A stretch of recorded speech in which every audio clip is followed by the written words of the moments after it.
Hello everyone, मेरा नाम शाहिद है और अभी मैं टर्की की रशबरी सिटी इस्तांबुल में हूँ, जिसे एक दिन में एक्सप्लोर करना इतना आसान नहीं है। लेकिन वो कहते हैं ना, आसान काम करने में जो मज़ा है वो टफ़ काम करने में नहीं होता। और मेरी इस टफ़ जर्नी को बॉस्फोरस क्रूज शिप ने कैसे बनाया आसान, वो मैं आप लोगों को आगे इस व्लॉग में बताऊँगा। लेकिन उससे पहले मैं आप लोग को थोड़ा बेसिक बता देता हूँ बॉस्फोरस क्रूज शिप के बारे में। तो बेसिकली बॉस्फोरस में जो क्रूज शिप चलती है उसे बॉस्फोरस क्रूज शिप बोलते हैं। लेकिन बॉस्फोरस नाम के पीछे एक बहुत ही इंटरेस्टिंग कहानी छुपी हुई है। आज से कई हज़ार साल पहले जब लोग वर्क फ्रॉम होम की जगह वर्क फॉर होम किया करते थे, उस वक्त यहाँ बहुत सारी क्रूज शिप चला करती थी, जिस वजह से यहाँ रश हो जाता था। उस रश को मिटाने के लिए यहाँ के एक बिजनेसमैन ने अपनी आवाज़ उठाई, तो यहाँ के लोगों ने उसे ही उठाकर इस समुंदर में फेंक दिया। तो रश को हटाने के लिए यहाँ और रश हो गई।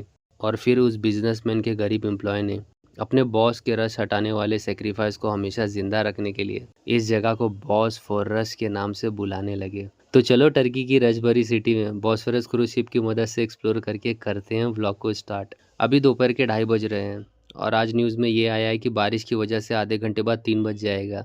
इसलिए उससे पहले ही मैं होटल रूम से बॉस्फोरस क्रूज शिप के पिकअप पॉइंट की तरफ जा रहा हूँ, जो मेरे होटल से सिर्फ 500 मीटर दूर टोपकापी पैलेस के पास है। दोपहर के टाइम पर यूजुअली धूप की वजह से लोग अपने अपने घरों में छुप जाते हैं, लेकिन आज धूप नहीं है, फिर भी यहाँ ज़्यादा भीड़ नहीं दिख रही है। और तुम्हें टूरिस्ट प्लेस पे भीड़ से बचना है तो मेरी तरह सारे टूरिस्ट अट्रैक्शन ऑनलाइन बुक कर लेना। तो अभी मैं भीड़ से बचता हुआ हागिया सोफिया मॉस्क के पास आ गया हूँ, जहाँ बहुत सारे लोग मिलकर 1000 साल पुरानी हागिया सोफिया मॉस्क का रिकंस्ट्रक्शन का काम कर रहे हैं। और हागिया सोफिया मॉस्क के बिल्कुल बाजू में ही है टोपकापी पैलेस, जो मेरे बॉस्फोरस क्रूज शिप का पिकअप पॉइंट है। ऑनलाइन तो यही लोकेशन पिकअप पॉइंट का बता रहा था। यूजुअली बुकिंग कंपनीज के टूरिस्ट गाइड फ्लैग लेके खड़े रहते हैं, लेकिन यहाँ कोई गाइड नहीं दिख रहा है। फिर सामने काउंटर पे इंक्वायरी किया तो उन लोग ने ऑनलाइन टिकट चेक करके मुझे ये ऑफलाइन टिकट दिए और बोले यहाँ वेट करो, थोड़ी देर में टूरिस्ट गाइड आकर बताएगा शिप पे क्या क्या करना है। वैसे शिप पे क्या क्या कर सकते हैं? टूरिस्ट गाइड के इंस्ट्रक्शन सुनने के बाद मुझे क्लियर हो गया है कि क्रूज शिप पे क्या क्या करना है और कैसे कैसे करना है। वो सारे क्रूज शिप की चीज़ें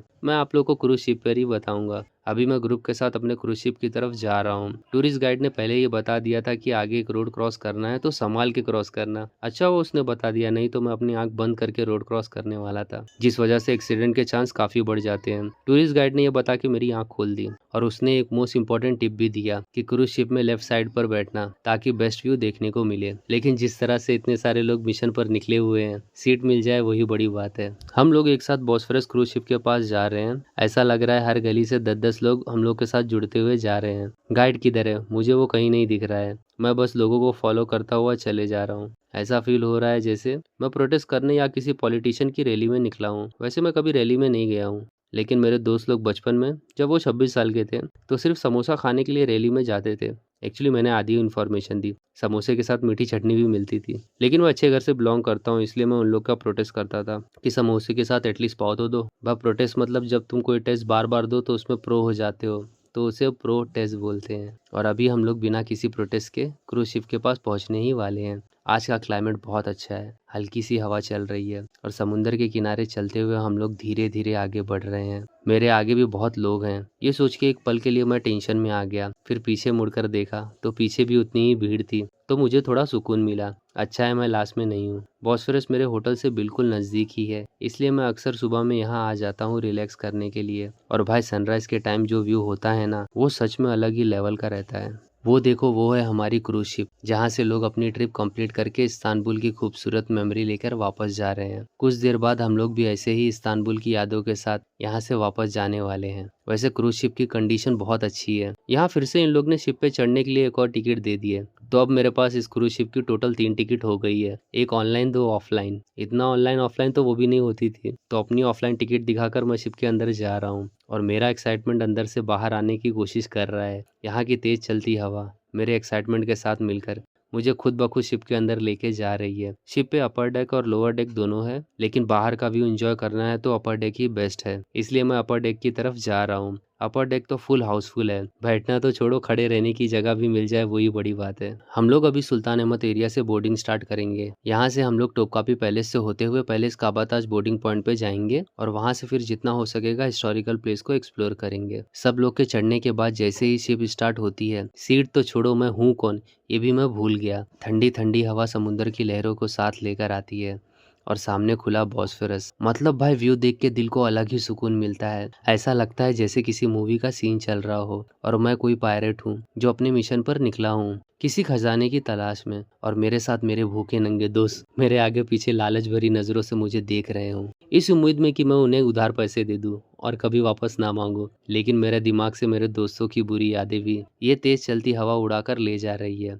हवा सच में इतनी तेज है कि अगर मेरा दोस्त यहाँ होता तो कब का उड़ चुका होता। चारों तरफ पानी ही पानी है और बीच में हम। ऊपर आसमान की तरफ देखो तो वहाँ भी पानी से भरे हुए काले बादल हमें घेरे हुए खड़े हैं। अगर बारिश हो गई ना तो सब पानी पानी हो जाएगा, वो भी बिना सैया को देखे। अब आप लोग को ये बात पता होगी कि Turkey full red flag country है, जिसका फ्लैग आप लोगों को सामने लहराते हुए दिख रहा है। वैसे तो लहराता हुआ हर फ्लैग अच्छा ही लगता है, लेकिन जो बात इंडियन फ्लैग की है ना, वो किसी और फ्लैग में नहीं आती। बॉस्फोरस में बहुत सारी क्रूज शिप और कार्गो शिप देखने को मिलती है। कभी कभी देख के लगता है कहीं इन लोगों की फाइट शुरू ना हो जाए और सामने वाले लोग हमें हाईजैक कर ले, और फिर मैं अकेला सब दुश्मनों को हराकर अपने क्रूज शिप पर जितने लोग हैं सबकी जान बचा लूँ। लेकिन मैं ऐसा नहीं कर सकता, वरना इन लोग को मेरा राज पता चल जाएगा कि मैं एक सुपर हीरो हूँ। मुझे अपनी आइडेंटिटी सबसे छुपाना पड़ेगा, क्योंकि मैं नहीं चाहता कि मेरी वजह से मेरा कोई अपना मुसीबत में आए। इसलिए मुझे छुप छुप कर ही लोगों की मदद करना पड़ेगा। तो चलिए अब मैं आप लोगों को बॉस्फोरस का मतलब बताता हूँ। बॉस्फोरस ना कोई सी है ना कोई लेक, ये यूरोप और एशियन साइड के बीच का ब्रिज है। बॉस्फोरस एक पतला सा रास्ता है जो दो समुद्र को जोड़ता है। आप लोगों को पता ही होगा, इस्तांबुल दो हिस्सों में डिवाइड है। एक यूरोपियन साइड जो हिस्टोरिकल प्लेस और रश से भरी हुई है, और दूसरा एशियन साइड जो इसका बिल्कुल अपोजिट है, जहां आपको एक अलग सा पीस मिलता है। भाई मैं केक के पीस की बात नहीं कर रहा हूँ। जहां यूरोपियन साइड में लोग वक्त के साथ 2x स्पीड से भागते हैं, वहीं एशियन साइड में वक्त थम सा जाता है। 90% हिस्टोरिकल प्लेस आपको यूरोपियन साइड में मिलेगा और सिर्फ 10% एशियन साइड में, लेकिन इस 10% को भूले से भी मिस मत करना। बॉस्फोरस ही वो रास्ता है जो यूरोपियन साइड को एशियन साइड से जोड़ के रखता है, और आज के व्लॉग में हम इसी क्रूज शिप की मदद से यूरोपियन और एशियन दोनों साइड के हिस्टोरिकल प्लेस को एक्सप्लोर करने वाले हैं। तो चलो पहले बात कर लेते हैं इसके प्राइस के बारे में। तो ये क्रूज शिप बहुत ही महंगा है, लेकिन मुझे नहीं लगता इतना सस्ता क्रूज शिप का टूर आपको कहीं भी मिलेगा। इस क्रूज शिप के टूर का प्राइस सिर्फ और सिर्फ 1000 से 1500 रुपये है, जिसमें आप 2 घंटे नॉन स्टॉप कर सकते हो इस्तांबुल के हिस्टोरिकल प्लेस को एक्सप्लोर। मुझे नहीं लगता इतने कम पैसे में कोई आपको 2 घंटा नॉन स्टॉप करने देगा हिस्टोरिकल प्लेस को एक्सप्लोर, जिसमें यहाँ के मशहूर टोपकापी और Dolmabahce palace, beautiful mosque, old house और सबसे बेस्ट यहाँ का ब्रिज व्यू। जब क्रूज शिप ब्रिज के नीचे से गुजरती है ना, तो ऐसा लगता है जैसे कोई मूवी का सीन चल रहा हो। मतलब गरीब होने के बाद भी लग्जरी फील आ जाता है, नीचे और ऊपर दोनों जगह, वो भी बिना किसी रिस्ट्रिक्शन से। ऊपर और नीचे से मेरा मतलब है अपर डेक और लोअर डेक। वैसे ऊपर नीचे दोनों जगह का अपना अलग ही मज़ा है, लेकिन व्यू के लिए सब लोग अपर डेक ही प्रीफर करते हैं। और बेस्ट टाइम यहाँ विजिट करने का सच बोलूँ तो कोई भी टाइम आ जाओ, कोई भी टाइम आओ तो बेस्ट ही रहेगा। कोई भी टाइम से मेरा मतलब है डे टाइम, नहीं तो आप रात के 3 बजे आके बोलोगे शाहिद ने तो बोला था कोई भी टाइम आ जाओ। बट आप लोग डे टाइम में आओ, सुबह 9:30 से रात के 12 बजे तक क्रूज शिप से इस्तांबुल को एक्सप्लोर कर सकते हो।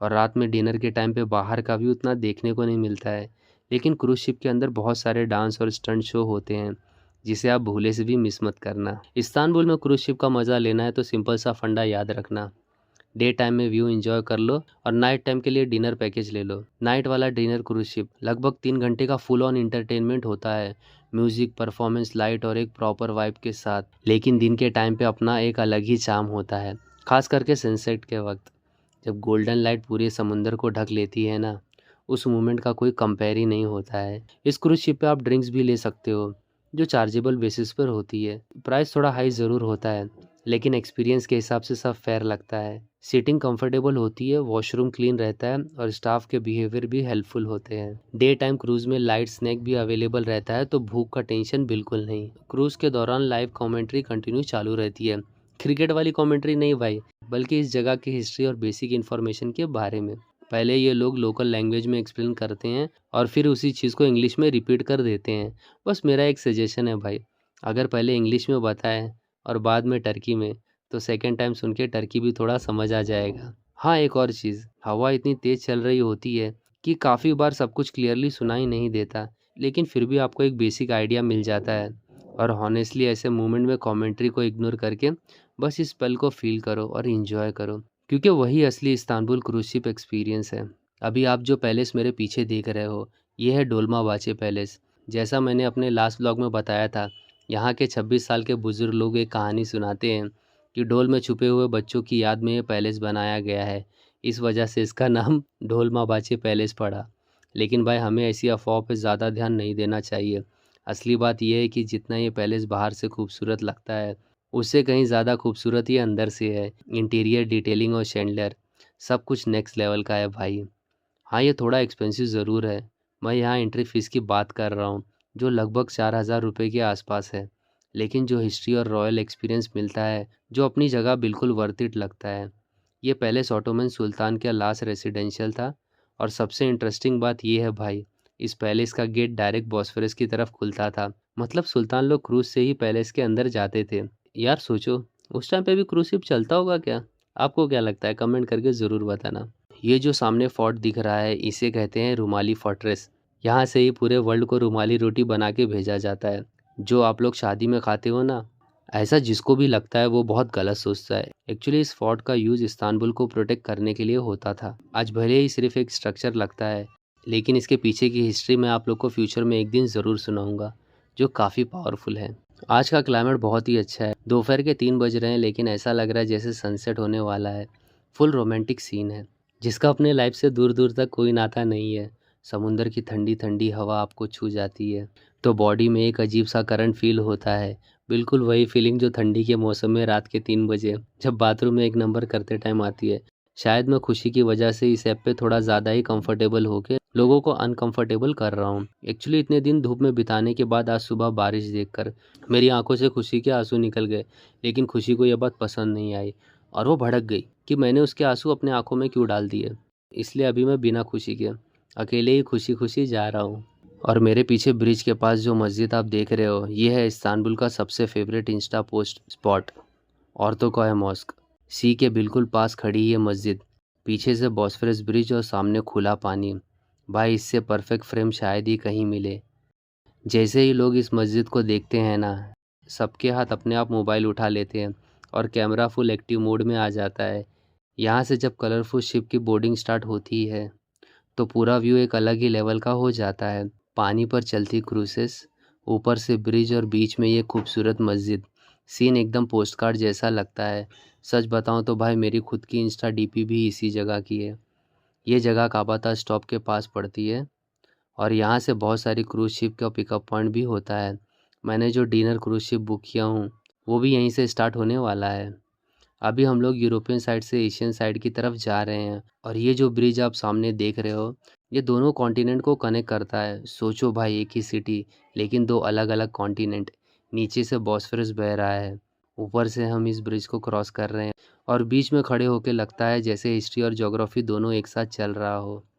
यूरोपियन साइड में वैसे देखने के लिए बहुत कुछ है, पैलेस, मार्केट, ओल्ड स्ट्रीट और पूरा वाइब भी अलग है। लेकिन जब एशियन साइड की बात आए ना, तो चामलीज़ा मॉस और चामलीज़ा टावर भूले से भी मिस मत करना भाई। चामलीज़ा हिल पर खड़े होकर जब आप ऊपर से पूरा इस्तांबुल देखते हो, तो सच में ऐसा लगता है जैसे आप आसमान में खड़े हो और पूरा टर्की आपके सामने फैला हुआ है। लेकिन जब आप बॉस्फोरस के बीच खड़े होकर टर्की को देखते हो, तो ये नज़ारा और भी ज़्यादा शानदार और खूबसूरत लगने लगता है। पानी के ऊपर चलती क्रूज, दोनों तरफ से इस्तांबुल का व्यू और ऊपर से ठंडी हवा, सब मिलके सीन को परफेक्ट बना देती है। यहीं पर आप देखेंगे बहुत सारे सीगल बर्ड क्रूज के आसपास मंडराते हुए, जैसे खाने की तलाश में ऊपर ही ऊपर उड़ते रहते हैं। बहुत सारे टूरिस्ट इन्हें खाने के लिए कुछ ना कुछ देते हैं और उस एक टुकड़े के लिए ये सीगल भी पूरी मेहनत करते हुए दिखते हैं। वैसे सोचा जाए ना, तो खाने के लिए मेहनत तो हर कोई करता है, चाहे वो इंसान या फिर उस खुले आसमान के नीचे उड़ता कोई और क्यों ना हो। मेरे पीछे जो भाई हाथ दिखा रहा है, मैं उसे सॉरी बोलना चाहता हूँ। वीडियो बनाते टाइम मैंने भाई को देखा ही नहीं और जब बाद में वीडियो देखा तो मुझे बहुत बुरा लगा, क्योंकि अगर मैं उसकी जगह होता तो खुद को पत्थर से बांध कर इसी समुद्र में कूद जाता। इसलिए once again sorry brother, from bottom of my heart. Istanbul की ब्यूटी बॉस्फोरस के बिना भाई अधूरी लगती है। चाहे आप सोलो ट्रैवलर हो, कपल हो या फैमिली के साथ, बॉस्फोरस क्रूज शिप हर किसी के लिए परफेक्ट एक्सपीरियंस है। और यहाँ से इस्तांबुल सिर्फ देखा नहीं जाता, महसूस किया जाता है, क्योंकि बॉस्फोरस सिर्फ 2 कॉन्टिनेंट को ही नहीं, बल्कि यादों और जज़्बातों को भी एक साथ जोड़ देता है। लेकिन इस खूबसूरती के बीच ये सिटी बहुत ज़्यादा रश से भरी हुई है।